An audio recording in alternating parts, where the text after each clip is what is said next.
महाराष्ट्र, जिथे मातीशी नातं आहे आणि शेतकरी हा राज्याचा कणा. गेल्या काही वर्षात या कण्याला नैसर्गिक आपत्तींचे, अवकाळी पावसाचे आणि वाढत्या कर्जाचे इतके मोठे ओझे सहन करावे लागले आहे की जगण्यापेक्षा मरण सोपे अशी विदारक परिस्थिती अनेक कुटुंबियांवर आलेली आहे.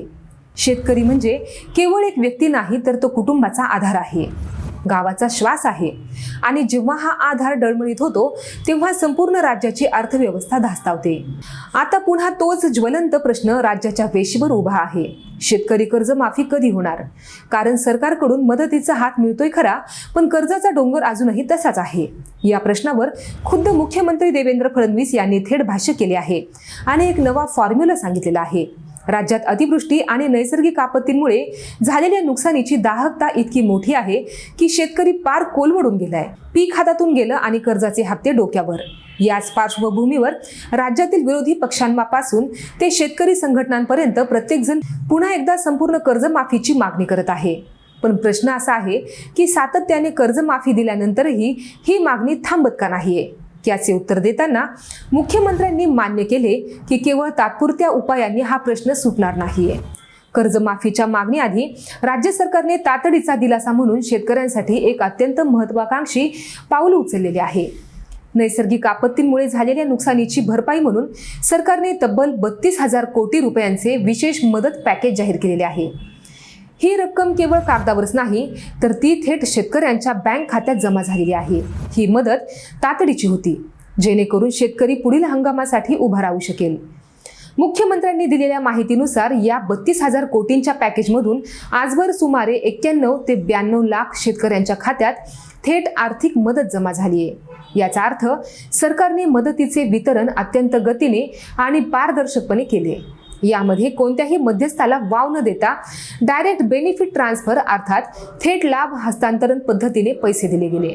यामुळे शेतकऱ्याला तातडीने रोख रक्कम मिळाली, जी पेरणीसाठी किंवा कुटुंबाच्या गरजांसाठी वापरण्यात आली.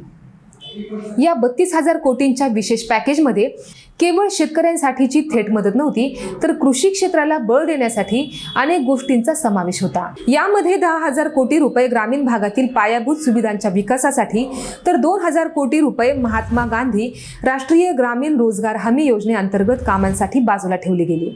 या विशेष मदतीसाठी सरकारने एक स्पष्ट निकष ठेवला होता. ज्या शेतकऱ्यांची जमीन धारणा 3 हेक्टरपर्यंत आहे त्यांना या मदतीसाठी पात्र ठरवण्यात आले. हा निर्णय छोट्या आणि मध्यम शेतकऱ्यांना त्वरित दिलासा देण्यासाठी महत्त्वाचा होता, कारण नैसर्गिक आपत्तीचा सर्वात मोठा फटका याच वर्गाला बसतो. या सरकारने राष्ट्रीय आपत्ती प्रतिसाद निधीच्या निकषानुसार नुकसान भरपाई दिल्यानंतरही शेतकऱ्याला दिलासा मिळावा यासाठी एक महत्त्वाचा निर्णय घेतला. रब्बी हंगामातील पिकांसाठी सरकारने प्रति हेक्टर 10,000 रुपयांची अतिरिक्त मदत देण्याची घोषणा केली. ही मदत केवळ भरपाई नव्हती, तर पुढील हंगामांसाठी बियाणे आणि खते खरेदी करण्यासाठी शेतकऱ्याला आधार मिळावा हा त्यामागचा मूळ उद्देश होता. मुख्यमंत्री फडणवीस यांनी कर्जमाफीच्या मागणीवर बोलताना मागील 2 मोठ्या कर्जमाफीच्या योजनांची आठवण करून दिली. राज्य सरकारने यापूर्वी 2017 आणि 2020 मध्ये मोठ्या प्रमाणावर शेतकरी कर्जमाफी राबवली होती. इतकी मोठी कर्जमाफी देऊन सुद्धा जर पुन्हा कर्जमाफीची मागणी होत असेल तर याचा अर्थ कर्जमाफी हा कायमस्वरूपी उपाय नाही, हे स्पष्ट होते. यामुळे कृषी धोरणाबाबत नव्याने विचार करण्याची गरज असल्याचे त्यांनी स्पष्टपणे सांगितले. आता येतो तो सर्वात महत्त्वाचा मुद्दा, कर्जमाफीचा नवा फॉर्म्युला. मुख्यमंत्र्यांनी स्पष्ट केलं, यापुढे होणारी कर्जमाफी केवळ बँकांच्या खात्यापुरती मर्यादित राहता कामा नये. म्हणजेच कर्जमाफीचा फायदा थेट शेतकऱ्याला मिळाला पाहिजे. केवळ बँकांचे ताळेबंद सुधारण्यासाठी ती नसावी, हाच या फॉर्म्युल्याचा मूळ उद्देश आहे. या नव्या फॉर्म्युल्यावर काम करण्यासाठी राज्य सरकारने एक स्वतंत्र समिती नेमण्याचा निर्णय घेतलाय. या समितीचे काम अत्यंत महत्त्वाचे असणार आहे. ती केवळ आकड्यांचा विचार करणार नाही, तर सखोल अभ्यास करून एक शाश्वत आणि परिणामकारक योजना सुचवेल. म्हणजे कर्जमाफीनंतर भविष्यात पुन्हा अशी मागणी का येऊ नये, यासाठी काय उपाययोजना करता येतील याचा विचार ही समिती करणार आहे. शेतकऱ्यांच्या मनात असलेला संभ्रम दूर करण्यासाठी मुख्यमंत्र्यांनी एक निश्चित कालमर्यादा दिलेली आहे. या समितीच्या अहवालानंतर आणि आवश्यक विचार नियमांनंतर 1 जुलैपर्यंत कर्जमाफीबाबतचा अंतिम निर्णय जाहीर केला जाईल, अशी स्पष्ट ग्वाही त्यांनी दिली आहे. याचा अर्थ जून अखेरपर्यंत ही समिती आपले काम पूर्ण करेल आणि जुलैमध्ये या निर्णयाची घोषणा होईल. सरकारने शेतकऱ्यांना मदत देण्यासाठी 2 स्वतंत्र शासन निर्णय जारी केलेले होते. पहिला GR सुमारे 10,516 कोटी रुपयांचा होता, जो अतिवृष्टीमुळे झालेल्या पिकांच्या नुकसानीसाठी होता.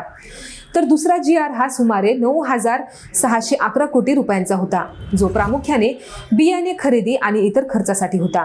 या दोन्ही योजना अंतर्गत आजपर्यंत एकूण 15,007 कोटी रुपये थेट शेतकऱ्यांच्या खात्यात विस्तारित झाल्याची माहिती मुख्यमंत्र्यांनी दिलेली आहे. हा आकडा सरकारच्या कामाची गती आणि बांधिलकी दर्शवतो. शेतकऱ्यांनी हे समजून घेणे महत्त्वाचे आहे की तात्काळ मदत, कर्जमाफी यात फरक आहे. तात्काळ मदत ही पिकाच्या नुकसानीसाठी असते आणि ती पुढील हंगामासाठी उभारी घेण्यासाठी मिळते.